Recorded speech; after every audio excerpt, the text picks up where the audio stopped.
बेटी दाल बराबर।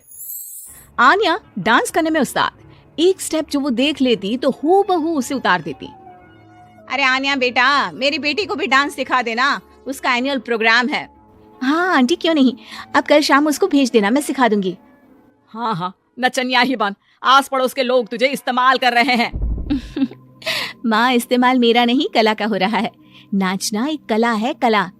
आन्या हर बात में अच्छी थी, फिर चाहे वो अच्छा व्यवहार हो या फिर लोगों की मदद करना, वो हमेशा खुद के शौक को पूरा करने के लिए व्यस्त रहती।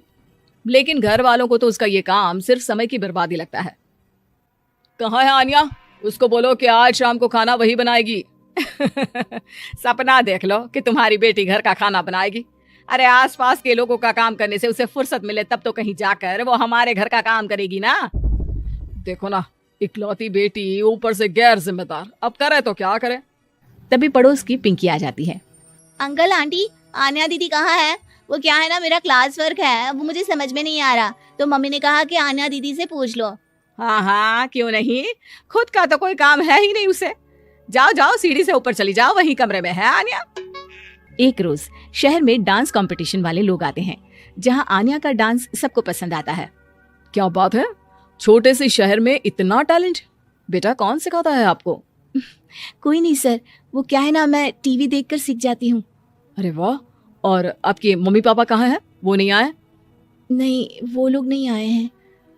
आन्या कंपटीशन जीत जाती है और घर में टीवी वाले आन्या का इंटरव्यू लेने आते हैं। अरे क्या है, कहाँ घुसे जा रहे हो, क्या हो गया? आप आन्या की माँ है ना? वो क्या है ना, आपकी बेटी ने डांस का कंपटीशन जीता है, हमारे शहर के लिए ये गर्व की बात है, तो हम लोग उनका इंटरव्यू लेने आए हैं। ओहो, बड़ा तीर मारा हो जैसे। अरे उसे आता ही क्या है डांस के सिवा, कुछ और करती तो शायद गर्व होता। तभी वहां आन्या आ जाती है और पत्रकारों को इंटरव्यू देती है। उसी रोज पिता के ऑफिस में। देखो तो आजकल के बच्चे कितने स्मार्ट है, धन्य है ऐसे बच्चों के माता पिता को। और किस्मत वाले होते हैं ऐसे माता पिता, वरना मेरी बेटी तो किसी काम की नहीं, सारा दिन बस नाच गाने में ही दिमाग लगाती रहती है।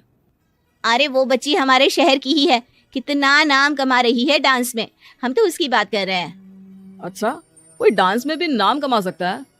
अरे दे देना भाई पेपर की कटिंग, दिखाऊंगा आन्या को भी मैं। क्या नाम बताया? आन्या? यही तो नाम है मेरी बेटी का, आन्या शर्मा। बड़े उम्मीद से रखा था कि कुछ अच्छा नाम कमाएगी, लेकिन नहीं, आजकल के बच्चों को माँ पापा की इमोशन की कदर है क्या? अरे ये देखिए, इस बच्ची का नाम भी आन्या शर्मा ही है, जो पूरे शहर का नाम रोशन कर रही है। पिता अखबार देखते हैं तो सामने बेटी की ही फोटो रहती है, लेकिन ये क्या, जिस फोटो को देखकर हर कोई गर्व कर रहा था, पिता को उसमें कुछ भी खास दिखाई नहीं देता। हमारी ही औलाद है ये, पता नहीं कब कहाँ जाकर नाम लिखवाती है, मुझे तो पता भी नहीं है। अरे शर्मा जी, जरा मिलवा दीजिए ना अपनी बच्ची से, मैं अपनी बेटी को भी ऐसा ही बनाना चाहती हूँ, मेरी बेटी को कुछ टिप्स दे देगी करियर को लेकर। अच्छा, ये दिन आ गया आपकी बेटी के, ले आइए कभी भी, लेकिन बाद में अफसोस ना करिएगा। सभी को आन्या के पिता की बात पर हैरानी होती है कि इतनी टैलेंटेड लड़की के माता पिता आखिर उससे चाहते क्या है। पिता घर आते हैं और माँ से कहते हैं, पता है तुम्हारी लड़की क्या कर रही है, या फिर ऐसे ही व्यस्त रहोगी हमेशा? अरे पता है मुझे, पर आपको कैसे पता चला? अरे कुछ पत्रकार आए थे, पता नहीं कहाँ कौन सा कंपटीशन जीत कर आई है। नजर रखा करो उस पर। तभी वहां पड़ोसन आ जाती है, जो पति पत्नी दोनों ही डॉक्टर होते हैं। नमस्ते भाभी, बधाई हो आपको आन्या की कामयाबी की। भाई भगवान बेटी दे तो ऐसी, कहाँ है वो? सच में आपको ऐसा लगता है कि भगवान ऐसी बेटी दे? तो ले जाइए ना अपने साथ, रखिए 2-4 दिन, खुद ही पता चल जाएगा। और नहीं तो क्या, सारा दिन करती क्या है, कहाँ रहती है, हमें तो कुछ पता नहीं होता, ना बताती है ना पूछती है। खैर देखिए, वो वक्त अब गया जब माता पिता बनकर बच्चों की परवरिश की जाती थी। अब तो बच्चों को साथ बिठाकर बात करना जरूरी है। वो क्या कहते हैं, बच्चे के दोस्त बने। तो क्या आप दोनों अपनी बेटी के दोस्त हैं? हाँ, बस अब यही बाकी रह गया था। खैर बताइए, क्या काम है आपको? वो क्या है ना, मैं और मेरे पति दोनों को ही इमरजेंसी कॉल आ गई है अस्पताल से। मेरी बेटी आन्या की अच्छी दोस्त है, तो मैं क्या उसे आन्या के पास छोड़ दूं अगर वो फ्री है तो? माँ कुछ बोलती उतने में ही आन्या आ जाती है। वाह आंटी, क्यों नहीं, मैं फ्री ही हूँ, आप निश्चिंत रहिए, मैं उसका पूरा ख्याल रखूंगी। थैंक्स बेटा। वो अपनी बेटी उनके घर छोड़ जाती है, जो आन्या की उम्र की ही होती है। ये क्या मजाक है आन्या, हम लोगों को सोना भी होता है और हर घर का अपना कायदा होता है। मुझे बिल्कुल पसंद नहीं है कि तुम किसी को भी घर में घुसा लो। धीरे बोलिए पापा, कैसी बात कर रहे हैं? अंकल आंटी डॉक्टर है, पता है ना डॉक्टर का फर्ज क्या होता है।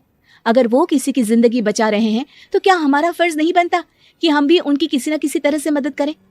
आपको तो पता है घर पर अकेले रहना कितना अनसेफ है। हाँ, तो दुनिया को सेफ करने का जिम्मा तू नहीं ले रखा है? अरे बहुत महंगे अस्पताल के डॉक्टर हैं वो लोग, खूब पैसा मिलता होगा, लेकिन ये नहीं कि मेड रख ले। क्या कहती आन्या, कैसे माँ पिता को समझाती कि किसी की मदद करना कोई बुरी बात नहीं है।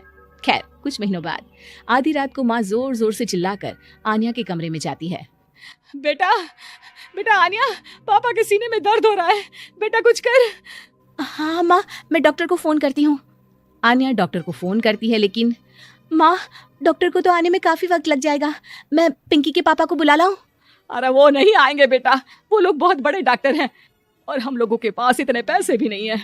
माँ, मैंने डांस कंपटीशन में जो पैसे जीते थे वो है मेरे पास, आप चिंता ना करें, बस पापा का इलाज करवा ले।